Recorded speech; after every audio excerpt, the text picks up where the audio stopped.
in upstate New York? We're live. Okay. I said, I heard about this bill banning cell phones. What kind of an idiot did that? Well, let me tell you. You got a minute? We were unfortunately, we were towards the end of Mr. Clark's testimony when we were thrown out of the building. I think it was something with the sprinkler, That's what I heard. but we don't know for sure, but I think we're all safe. I'm glad to hear that everyone is safe, and with that interruption, I'll keep my If final you want remarks to very continue brief. with your testimony, I'm gonna pick up with Rebecca Turner and John Rogers next Wednesday. Oh, okay. So go ahead. Okay, great. We Well, were discussing the Europa, the Yes. extreme risk protection orders. yes, And I had made a point of clear and convincing for the family members. yeah, and I wanted to check on that, Senator, because my reading of the bill, and legislative council may be able to help me here, as passed by the House, is that the preponderance of the evidence only comes in the context of the emergency relief, the temporary one, and I believe Right. that was preponderance of the evidence previously, also for the state's attorneys for the temporary one. Or was there a change? Is there a change between the pre-existing law when it comes to Let me explain my concern and why I would like to see it be clear and convincing. My concern is that someone who's mad at dad for taking their cell phone calls the judge and says, my dad's been mean, he did this, and it may not be true.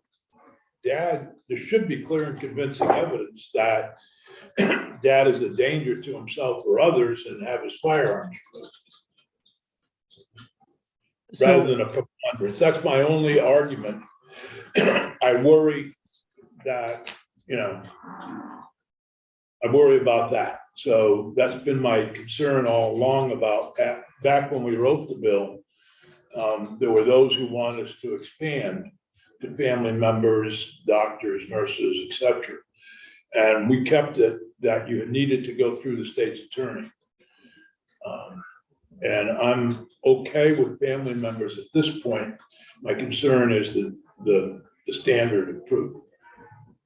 So just to make sure I understand, Senator, so you would keep the preponderance of the evidence for state's attorneys, but you're concerned about preponderance of the evidence solely as to family members. Because the state's attorney has, investigated, knows what the details are. Usually it would be from police or a doctor that contacts the state's attorney.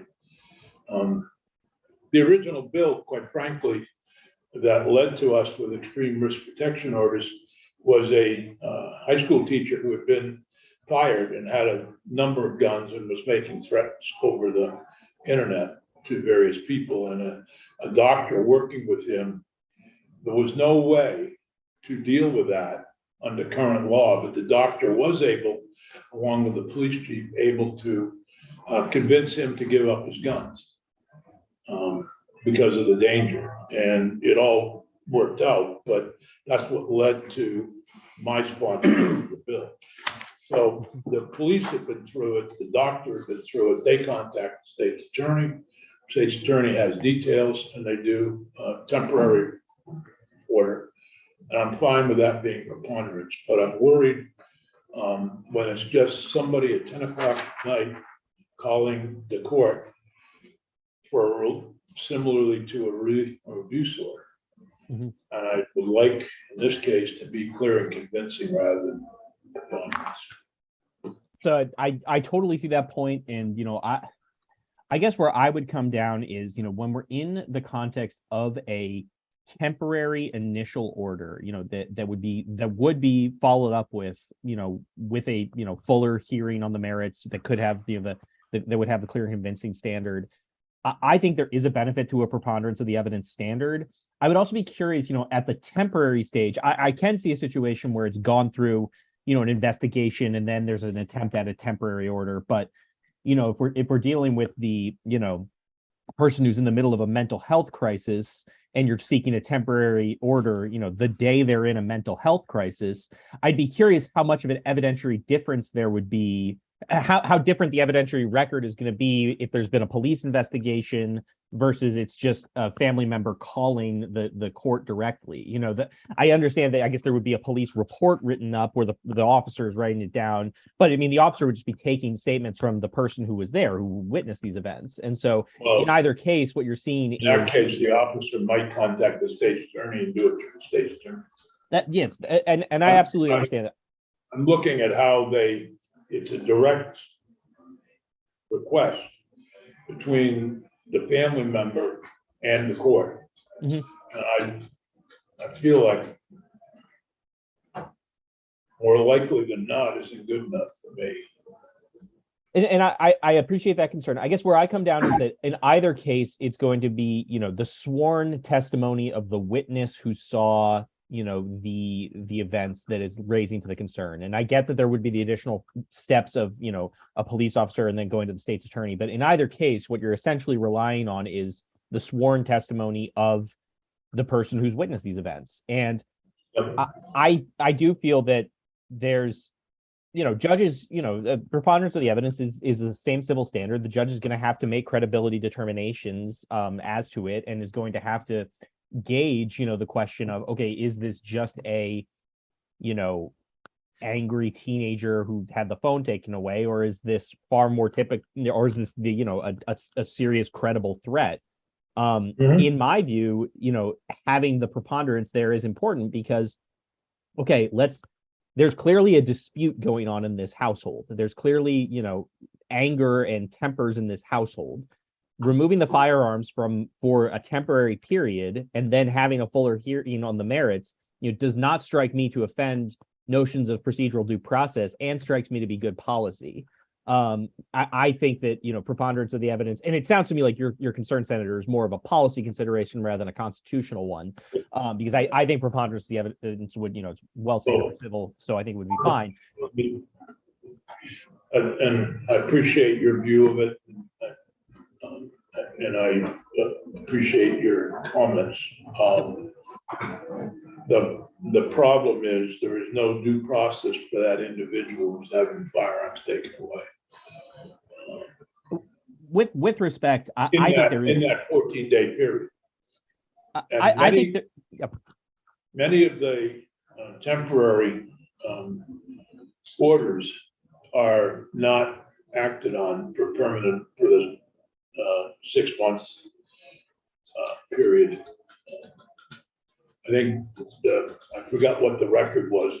Judge Zone, I think, had it's about like 50%. But I mean, it's not used a lot, which is good. I mean, that means that. But when it is, it probably is saving lives.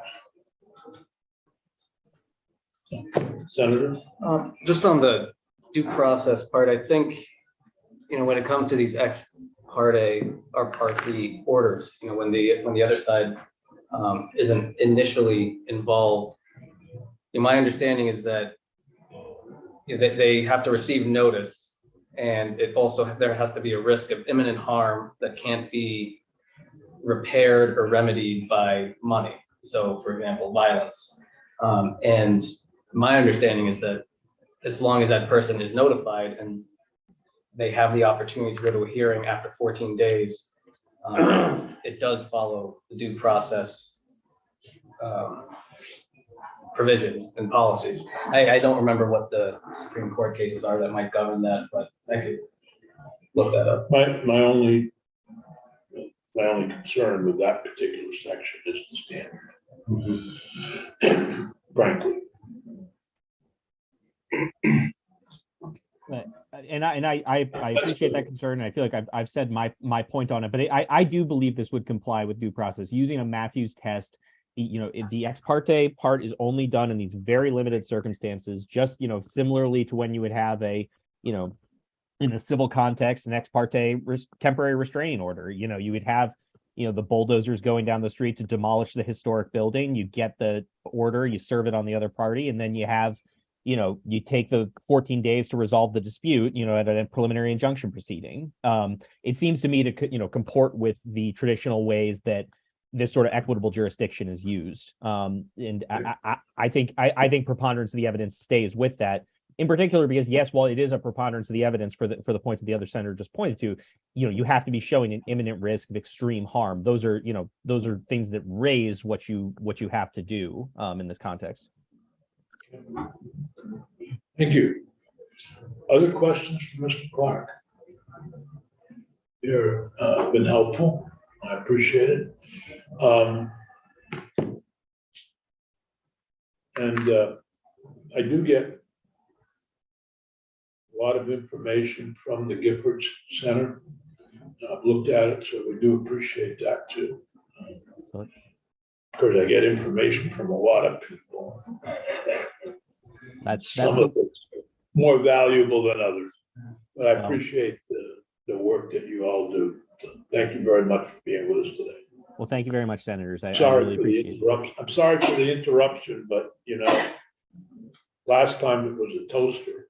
This time it was a sprinkler system. So luckily it gave me the opportunity to send in all those historical materials, so those should be reflected in the record soon thereafter. So I thank you very much. of course. Committee